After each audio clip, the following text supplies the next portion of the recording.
Assalamualaikum my dear all shining stars, welcome back to another video. This is Farooq Khan, hope you all are doing well. आज की video का topic है reforming of petroleum. ये chapter 3 में include है और इसमें हम लोग प्रॉपर्टीज पढ़ते हैं ऑर्गेनिक कंपाउंड्स की कैरेक्टरिस्टिक्स।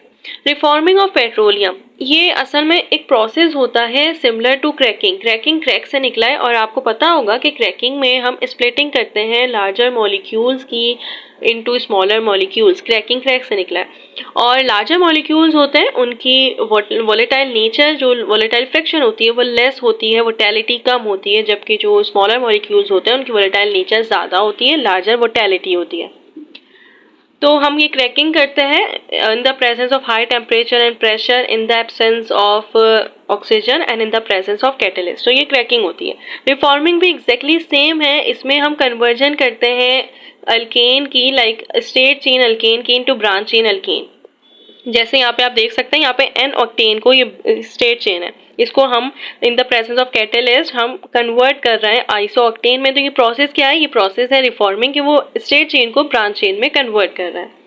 तो क्या होता है कि रिफॉर्मिंग क्यों यूज होता है? रिफॉर्मिंग इसलिए यूज होता है कि ना क्या है, gasoline of low octane number produce करता है एक शार्प मेटेलिक साउंड को, उसको हम कहते हैं नॉकिंग। ये नॉकिंग को प्रिवेंट करने के लिए प्रोसेस यूज होता है reforming of petroleum. The process of conversion of hydrocarbons gasoline with low octane rating into these with higher octane rating that can be utilized as a fuel in internal combustion engine is known as reforming। और यही है जो under high pressure और temperature होता है using catalyst, जो है platinum. आप ये कह सकते हैं कि पहले साइंटिस्ट यूज करते थे टेट्रा इथाइल लेड को। टेट्रा इथाइल लेड यूज होता था टू प्रिवेंट नॉकिंग, और ये as a knock inhibitor use होता था। एंटी नॉक कंपाउंड हम इसको कहते थे। तो नॉकिंग क्या होती थी? डिक्रीज हो जाती थी। नॉकिंग एक शार्प मेटेलिक साउंड है जो कॉज होता है because of gasoline of low octane number. जब गैसोलीन लो ऑक्टेन नंबर के होते हैं तो वो फिर प्रोड्यूस करते हैं इंजन में नॉकिंग शार्प मेटेलिक साउंड। तो इसको प्रिवेंट करने के लिए, डिक्रीज करने के लिए हम यूज करते हैं रिफॉर्मिंग, जो लो ऑक्टेन नंबर को कन्वर्ट कर देती है हाई ऑक्टेन नंबर में।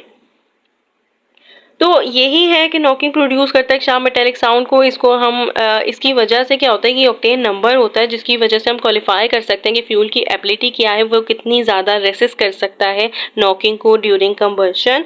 और केमिस्ट यूज़ करते हैं ऑक्टेन नंबर को या ऑक्टेन रेटिंग को to measure a fuel resistance. इसकी वजह से हमें पता चल जाता है कि जो फ्यूल है उसकी एबिलिटी क्या है। प्रीवियसली टेट्राइथाइल लेड यूज होता था, साइंटिस्ट यूज करते थे, बट इसका एक डिसएडवांटेज था। वही डिसएडवांटेज ये था कि इसका हार्मफुल इफेक्ट पड़ता था हमारे एटमॉस्फेयर ये हमारे एटमॉस्फेयर को पॉल्यूटेंट कर देता था।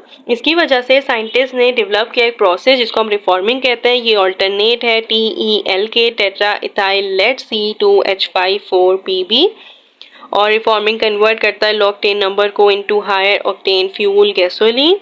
इफेक्टिवली नॉकिंग रिड्यूस हो जाती है without the need of TEL। That's why हमारा जो एटमॉस्फेयर है वो पॉल्यूटेंट नहीं हो सकता। ये एडवांटेज है production of high octane gasoline में, कि ये हेल्प करता है to replace the use of TEL और उसके नेगेटिव इन्वायरमेंटल इम्पैक्ट को भी कम कर देता है। तो आई होप समझ आ गए होंगे। ये होता है कि जो लो क्वालिटी गैसोलीन होती है ये कॉज करती है नॉकिंग को, जो हमारे इंटरनल कंबशन इंजन में एक साउंड प्रोड्यूस करता है, और हाई ऑक्टेन नंबर इसको मतलब इसको लेस कर देता है नॉकिंग को। दैट्स वाई पहले यूज होता था TEL, जिसकी वजह से नॉकिंग कम हो जाती थी, और ये नॉक इनहिबिटर के तौर पे यूज करता था एंटी नॉक कंपाउंड। बट अब साइंटिस्ट यूज करते हैं रिफॉर्मिंग, जो स्ट्रेट चेन अल्केन को ब्रांच चेन अल्केन में कर देता है, लेस ऑक्टेन नंबर गैसोलीन को हाई ऑक्टेन नंबर गैसोलीन में कन्वर्ट कर देता है, जिसकी वजह से खुद ब खुद नॉकिंग प्रिवेंट हो जाती है, डिक्रीज हो जाती है।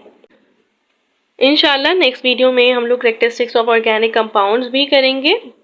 जब तक के लिए अल्लाह हाफिज़। All the best to all of you.